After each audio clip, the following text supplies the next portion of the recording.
Nuestra meditación de hoy se titula Peligrosa compensación.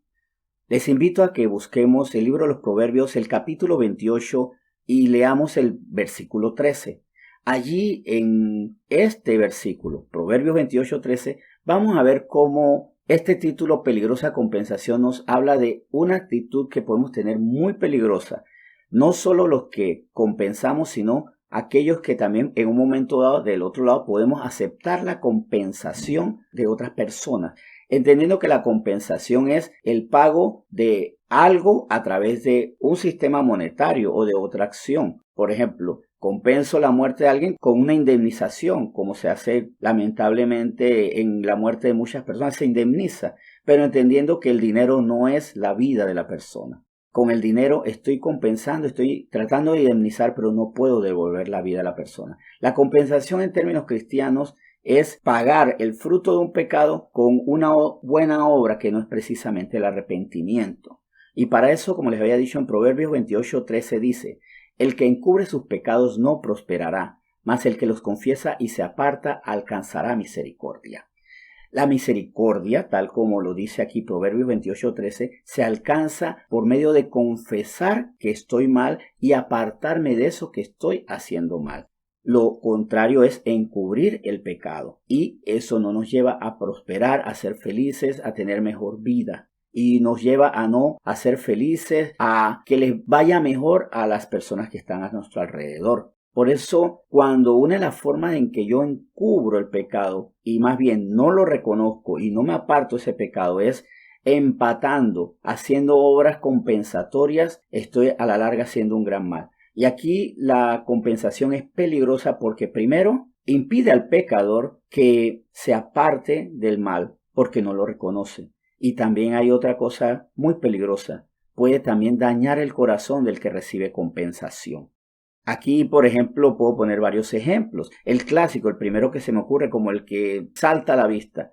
El político que roba y en vez de arrepentirse del robo, hace partícipe a los demás de su robo. Entonces robo, me harto de las arcas del Estado si soy ese político y en vez de apartarme, en vez de confesar que eso está mal y apartarme de ese acto, encubro mediante la compensación. Entonces te mando a pintar la casa, te pongo unas hojas de zinc nuevas, hasta promuevo un cargo justificado o no en el Estado. O sea, trato de compensarte. O el efecto que se vivió en Medellín, por ejemplo, con Pablo Escobar, donde él hizo barriadas, incluso puso muchas casas para que así él indemnizaba o compensaba. Maté a tu padre, pero le doy una casa a tu hijo. Maté a tu hermano, pero le doy una casa a tu hermana. Te dejé sin pareja, pero tú vas a tener un hogar donde vivir.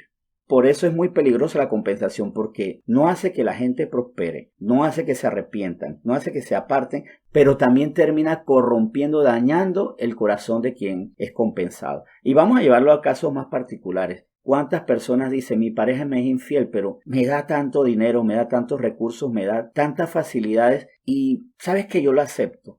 Al final de cuentas, el compensador no solo permaneció en el pecado, sino que terminó corrompiendo a la persona que recibe la compensación.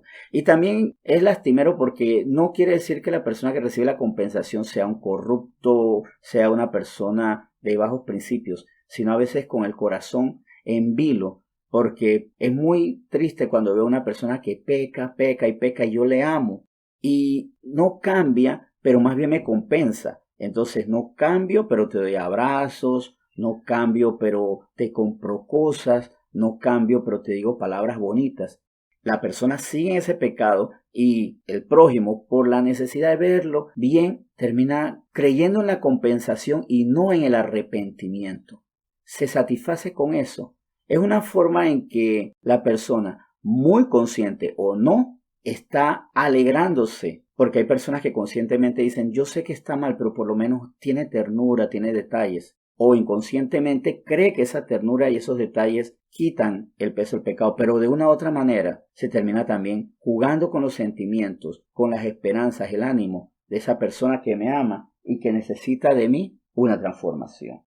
Vamos a Mateo capítulo 9 versículo 13 y se reitera el mensaje que no es a través de la compensación, el dar, indemnizar, el quitarme algo para seguir poseyendo aquello que es pecado.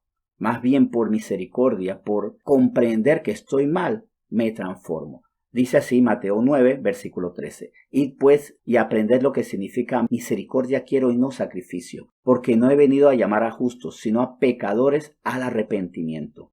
He venido a llamar a pecadores para que dejen de hacer eso. No que sacrifiquen parte de sus fondos, no que sacrifiquen parte de su tiempo para ir a comprarle margaritas a su esposa. No es que sacrifiquen hábitos para preservar otros, como el que dice, bueno, ya yo no tomo porque yo no voy a abandonar el casino. No, es misericordia. Por misericordia dejo de hacer lo que estoy haciendo y no sacrificar algunos gustos, porque no es lo que nos ha llamado el Señor, sino nos ha llamado a arrepentimiento.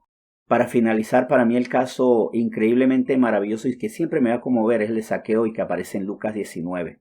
En Lucas 19 vemos cómo Zaqueo no quiso compensar. Él no quiso encubrir sus pecados con buenas obras, no quiso que el pueblo se corrompiera en esa compensación. Él renunció completamente, fue radical por misericordia. Dice Lucas 19, del 8 al 10. Entonces Zaqueo, puesto en pie, dijo al Señor, he aquí, Señor, la mitad de mis bienes doy a los pobres, y si en algo he defraudado a alguno se lo devuelvo cuadruplicado. Jesús le dijo, hoy ha venido la salvación a esta casa, por cuanto él también es hijo de Abraham, porque el hijo de Abraham vino a buscar y a salvar lo que se había perdido.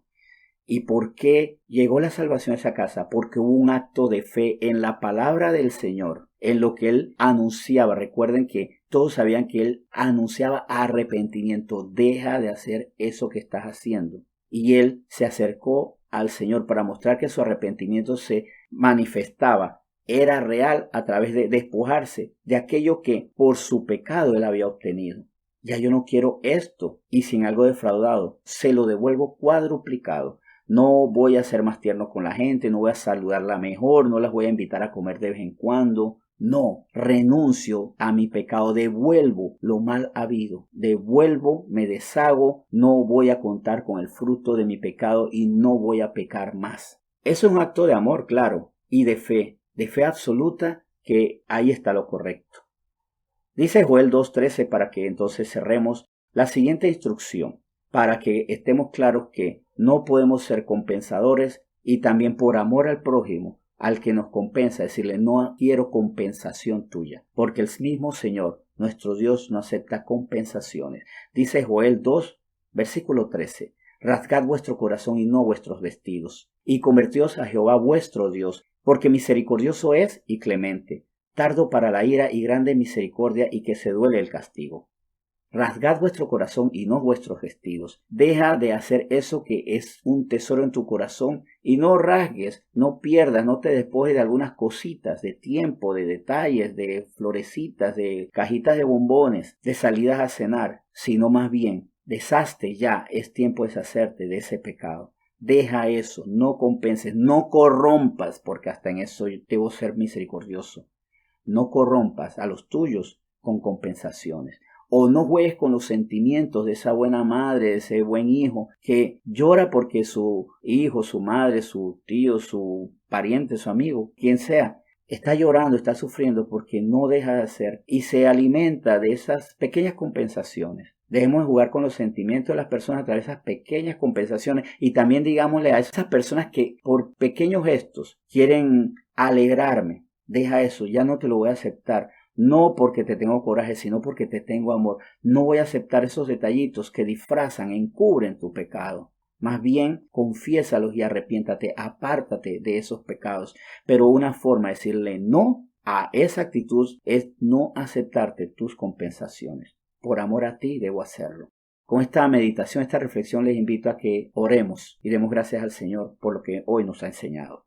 Señor, gracias por enseñarnos. Señor, gracias por instruirnos. Gracias por llevarnos a examinar nuestras vidas y la vida de los demás, porque tú mismo lo dices, que el que encubre su pecado no prosperará. El pecado se puede encubrir con justificaciones, con mentira, con negación, pero muchas veces con esto que es compensar. Sí, yo estoy pecando en esto y por eso es que me gusta llevar a mis hijos al cine. Yo sigo siendo un infiel y por eso sé que tengo que ser muy romántico con mi esposa cuando no soy infiel. Yo sé que estoy robando y eso no está bien, pero bueno, allí de eso yo saco algo para darle al pueblo. Eso produce ruina, no produce prosperidad. Más bien la prosperidad se da cuando yo confieso mi pecado y me aparto de él. Gran favor le hacemos a aquellos compensadores al decir, ya yo no lo voy a aceptar. No lo voy a aceptar. Un gran favor le hacemos a esas personas para que sepan que eso está mal. Y un gran favor nos hacemos nosotros para no dejarnos corromper. Porque aceptamos la compensación porque nos dejamos corromper y por eso aceptamos la compensación. O porque muchas veces también en ese anhelo de buscar respuesta, de tener paz, aceptamos esas cositas, esos detalles y con eso nos sentimos bien. Pero estamos dándole largas a la confesión del pecador y a su arrepentimiento.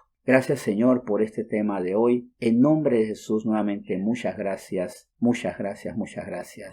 Amén.